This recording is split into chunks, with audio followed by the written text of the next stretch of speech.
ছাত্ৰ ছাত্ৰীসকল আজি আলোচনা কৰিম ক্লাস 9 ৰ MCQ কোশ্চেন আলোচনা কৰিম।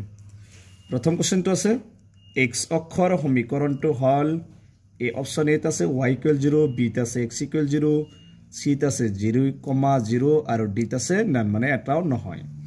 x অক্ষৰ সমীকৰণ ইয়াৰ কোনটো হ'ব চাৰিটাৰ? x অক্ষৰ সমীকৰণটো হ'ব y = 0। এ নম্বৰটো ৰাইট আনসাৰ। 2 নম্বৰ দিছে 1/a⁴n ৰ মান হল এতে 1/2 মান হল কোনটো হ'ব? অপচন এ দি আছে a⁻² b a⁻−n c দি আছে a⁻n d আটাই কেটা a 1/a⁴n ৰ মানটো হ'ব b নম্বৰটো a⁻−n। 3 নম্বৰ প্ৰশ্ন দিছে আটাইতকৈ সৰু মৌলিক সংখ্যাটো হল ইয়াৰ ভিতৰত আটাইতকৈ সৰু মৌলিক সংখ্যাটো হ'ব অপচন এ দি আছে 0, b 1, c 2 আৰু d আছে 4। গতিকে আমি জানো আটাইতকৈ সৰু মৌলিক সংখ্যাটো হ'ব 2। গতিকে অপচনটো c টো ৰাইট আনসাৰ। 4 নম্বৰ প্ৰশ্ন দি আছে 64 হাফৰ মান হল অপচন এ দি আছে 9, b 4, c 8, d 6।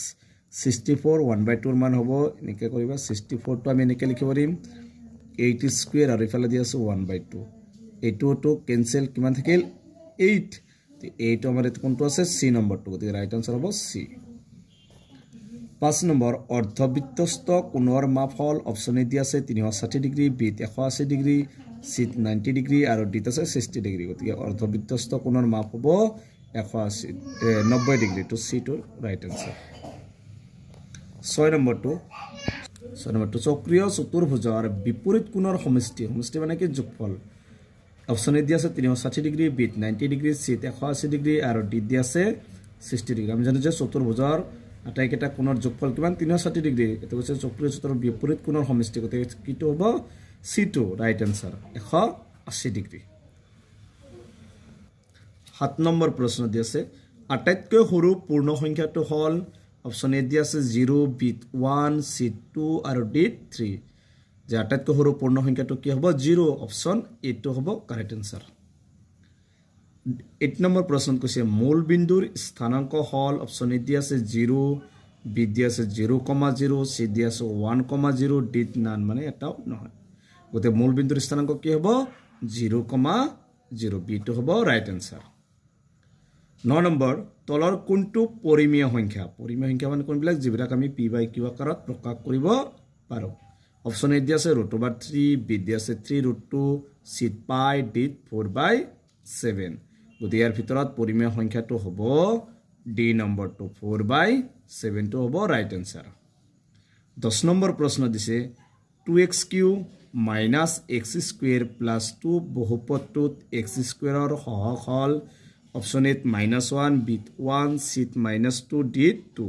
ইয়াত আমি চাম এই বহুপদটোত x² ৰ সহগ ইয়াত x² ৰ লগত আগতে কোন নাই মানে কি আছে এটা 1 আৰু চিনটো মাইনাস আছে। গতিকে হ'ব -1 টো ৰাইট আনসাৰ। অপচন এ টো ৰাইট আনসাৰ। 11 নম্বৰত আছে x⁵ - x³ + 2 বহুপদটোৰ মাত্ৰা হল অপচন এ 1, b 5, c 4, d 3।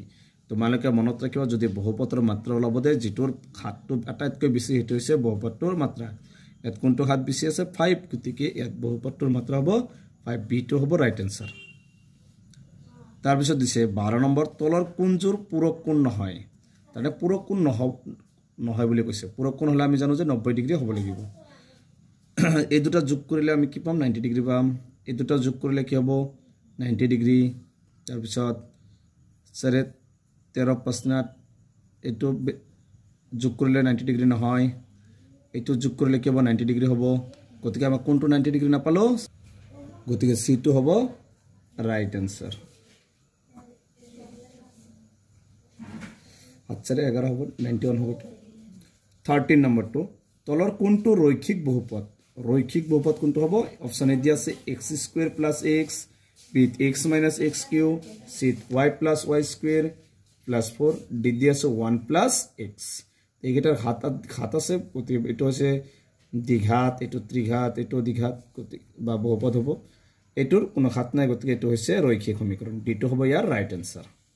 14 নম্বৰটো দি আছে 6 plus root over 25 minus root 25 পৰিমেয় সংখ্যা হয়নে এইটো সংখ্যা পৰিমেয় সংখ্যা হয়নে নহয় আমি পৰীক্ষা কৰিম প্ৰথমে দি আছে 6 ৰুট ওভাৰ 25 আকৌ দি আছে তো ব্ৰেকেট উঠাই দাও মাইনাস কি হ'ব ৰুট ওভাৰ 25 এটা প্লাস ৰুট ওভাৰ 25 এটা মাইনাস গতে কেনসেল যাব কিমান থাকিব 6 আৰু এই 6 টো কি পৰিমেয় সংখ্যা গতিকে লিখিব পৰিমেয় সংখ্যা হয় এটো হৈছে 14 নম্বৰটোৰ आंसर 15 নম্বৰত দি আছে a নটৰ মান হল অপচনে 0 বিট 1 c2 d3 মনত ৰাখিব a নট যিকোনো সংখ্যাৰ ওপৰত নট চিন থাকিলে এটোৰ आंसर সদায় 1 b2 হ'ব ৰাইট आंसर তাৰ পিছত 16 নম্বৰ প্ৰশ্ন দি আছে r ব্যাসাৰ্ধ বিশিষ্ট গোলক এটাৰ আয়তনৰ প্ৰকাশ ৰাখি হল অপচনে দি আছে 2/3 পাই r কিউব বিট 4/3 পাই r কিউব c 1/3 পাই r স্কয়াৰ ডিট আটাই গেটা গতিকে আৰ ব্যাসাৰ্ধ বিশিষ্ট গোলক এটাৰ আয়তনৰ প্ৰকাশ ৰাখি হৈছে 4/3 পাই r কিউব বিটো হ'ব ৰাইট आंसर 17 নম্বৰটোত সুঙাৰ বক্ৰপৃষ্ঠকালীৰ প্ৰকাশ ৰাখি হল সুঙাৰ বক্ৰপৃষ্ঠকালীৰ প্ৰকাশ ৰাখি অপচন দি আছে পাই r স্কয়াৰ বি 2 পাই r c পাই r স্কয়াৰ ডিট এটাও নহয় গতিকে সুঙাৰ বক্ৰপৃষ্ঠকালীৰ প্ৰকাশ ৰাখিটো হ'ব 2 পাই r is বিটো হ'ব ৰাইট आंसर তাৰ পিছত 18 নম্বৰটো দি আছে 2 * 3 টু দি পাৱাৰ নটৰ মান হ'ব অপচন এ 0 বিট 2 c 1 d 3 গতিকে অপচন 8 নট এটো ৰাইট आंसर হ'ব c 1 19 নম্বৰটো দি আছে 5 সেমি বাহু বিশিষ্ট ঘনক এটাৰ পৃষ্ঠকালি অপচন এ 150 সেমি স্কয়াৰ বি দি আছে 125 semi square c 120 semi square d 135 semi square জানো যে ঘনক এটাৰ পৃষ্ঠকালি সূত্র হৈছে 6a square the 6 into a মানে কিমান দিছে 5 স্কয়ার বা 6 into 5 স্কয়ার কলে হ'ব 25 6 এর লগত 25 পূরণ কলে হ'ব 150 একটু সেন্টিমিটার আছে গতি কালি থাকিলে সেন্টিমিটার স্কয়ার গতিকে আমাৰ ৰাইট आंसर হ'ব 150 সেন্টিমিটাৰ স্কয়াৰ অপশন এ টো ৰাইট आंसर 20 নম্বৰটো দি আছে পাই এটা ড্যাশ সংখ্যা অপশনে দি আছে অখণ্ড সংখ্যা বিট মৌলিক সংখ্যা সিট পরিমেয় সংখ্যা ডিট অপরিমেয় সংখ্যা জানো যে পাই এটা অপরিমেয় সংখ্যা গতিকে D to option D to right answer গতিকে আজিৰ ভিডিওত একৰ পৰা 20 টা এমসিকিউ আলোচনা কৰিছো গতিকে ভিডিওটো তোমালোকে লাইক কৰিবা আৰু চেনেলটো সাবস্ক্ৰাইব কৰিবা